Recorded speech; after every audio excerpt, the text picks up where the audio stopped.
Hi everybody.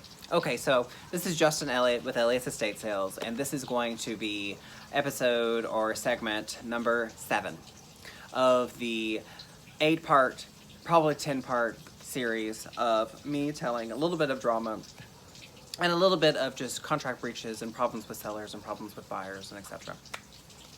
So this one is called the Prosthetics Co. Heir.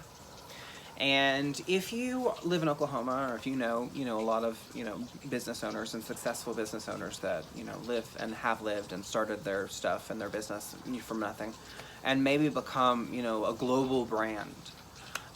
This particular sale was done for the Sabilish family.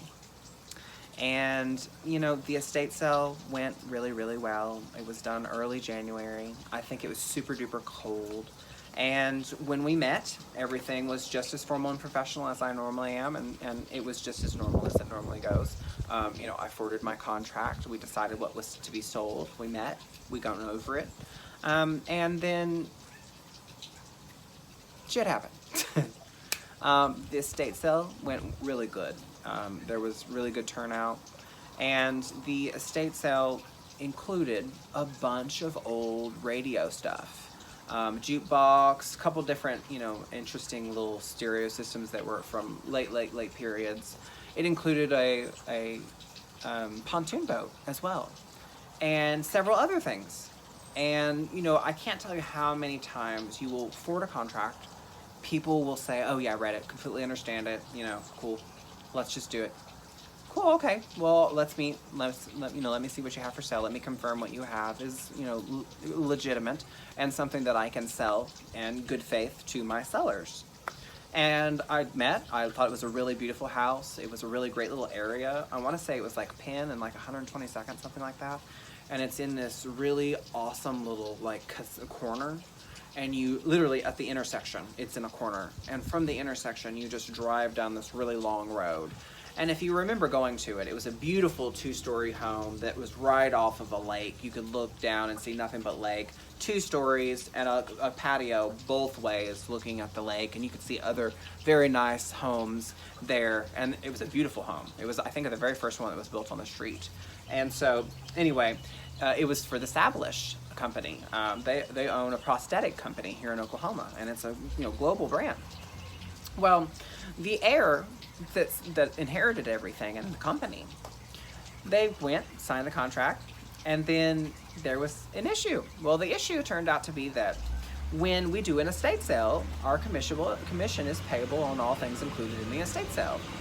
And if you wanted, at the time, if you wanted to put any kind of reserve on an item, it's a UPS truck going by, I'm sorry. If you wanted to put a reserve on an item, we would get paid our commission on that item for your reserve price, for advertising it, talking to the customer about it, me trying to sell the items to the customer, and me educating the customer maybe about what they're buying and advertising it, researching it, putting my time into it. And so I thought that was fair. They thought that was fair. Well, it come to, saddle up and, tally up at the end of it. And they wanted to give me problems about getting my commission, not only on the $20,000 or $30,000 worth of stuff that they decided to put a very high reserve on so that they could sell it themselves. And the reserve originally wasn't even agreed upon. So there was no reserve, actually. And in my contract at the time, and still today, I have all say on what something is to be sold for. And I will tell the buyers that. I will tell the sellers that. I'm the one that makes the prices. I'm the one in charge of making sure that the seller gets the most amount of money. And I'd love to negotiate with you, but let's hear what you have to offer. And if it's something I can make work, then I will. But these particular items were priced extraordinarily high, and I think it was done so because the seller wanted to cut me out of my commission. In fact, I'm sure that's exactly what it is. Well, not only on those jukeboxes and stuff like that, they wanted to try to also screw me out of my commission on the pontoon boat. The pontoon boat was written in the contract. I was never provided access to the boat. I was never provided title of the boat. I was told that they didn't have it. Well, that was not in good faith, of course, obviously, right? You don't sign a document, first of all, without reading it. But here in modern day time, people feel like they can just get away with it by making a stink on Facebook or, being a ghost behind me social media. and they'll be able to get what they want. Well, you know, I've never played like that. That's not how I work. You know, it's what I do is in the contract, and what I just tell you what I'm going to do is what's going to happen. Okay, I don't make any jokes. You know, what I do is to carry out my job and fulfill out my contract, and I expect that you can do the same. Well, he tried to screw me out of another $6,000 pontoon boat. I said, I'm not paying you. I'm going to pay you, but we're going to agree on what we're going to be paid. The sale ran, I want to say, like $12,000, something like that. And my commission due would be, you know, another $3,000 or $4,000 for having to do all this work for this, you know, jukebox. And I advertised the, you know, the pontoon boat. And when I advertise something, people want to know about it. I had to ask answer a million questions about it. People want to know what color it is, what size it is, how long it's been on the water. You know, I mean, the questions are endless. And so I wanted to be paid. We couldn't come to an agreement. So they hired a lawyer, and I didn't need a lawyer. I had a good contract.